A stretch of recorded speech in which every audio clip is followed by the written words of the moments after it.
my wonderful little readers. This is Soleil back again with another wonderful story.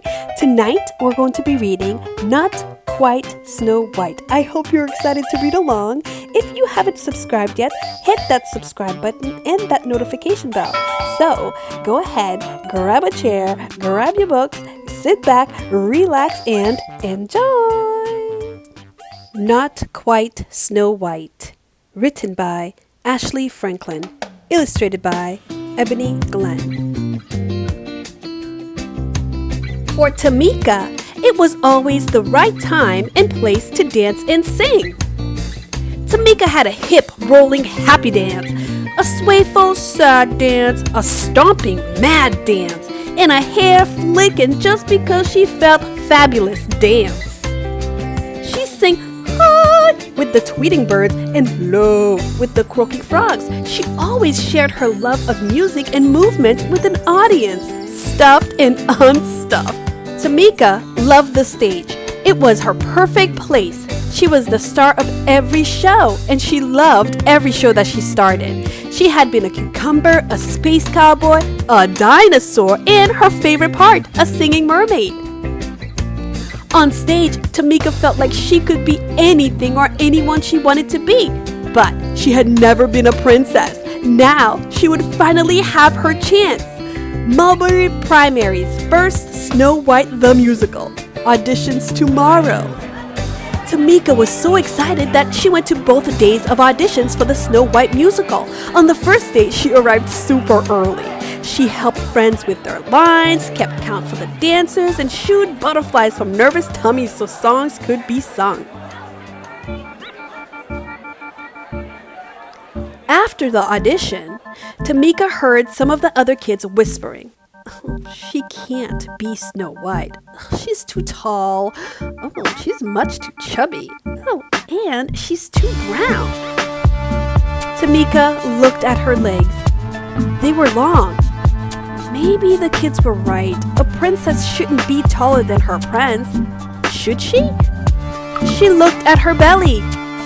Maybe what the kids said was true. She could not remember any chubby princesses. Tameika looked at her skin. She was brown. How could a girl with brown skin play a princess like Snow White?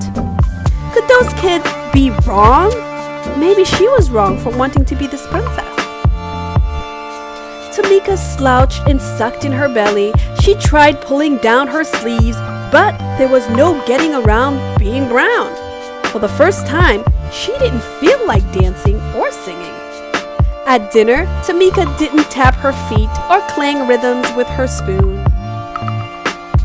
Is something wrong? Asked her mom. The other kids said I'm too tall, too chubby, and too brown.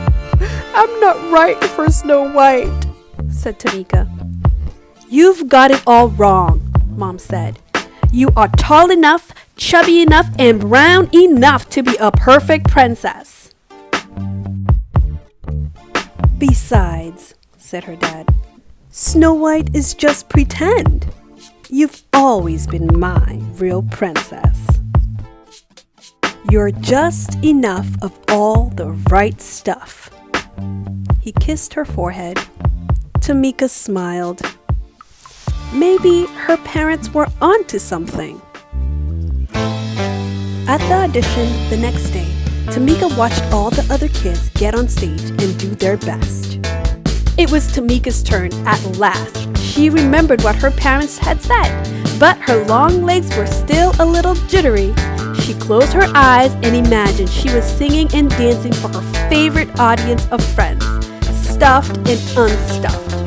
Then she remembered the joy she felt when performing. Tameika knew she could do it. And she did. She shone like the star she was.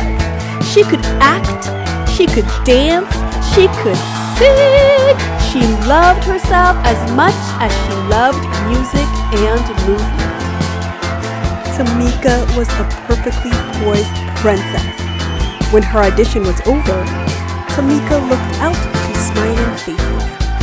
Tameika wasn't too much of anything. Maybe she was just enough of all the right stuff. Hey there, thanks again for stopping by my channel. I hope you enjoyed this wonderful story. We're here every Wednesdays and Saturday evenings. Don't forget to like, share, and subscribe. Until next time, see you soon.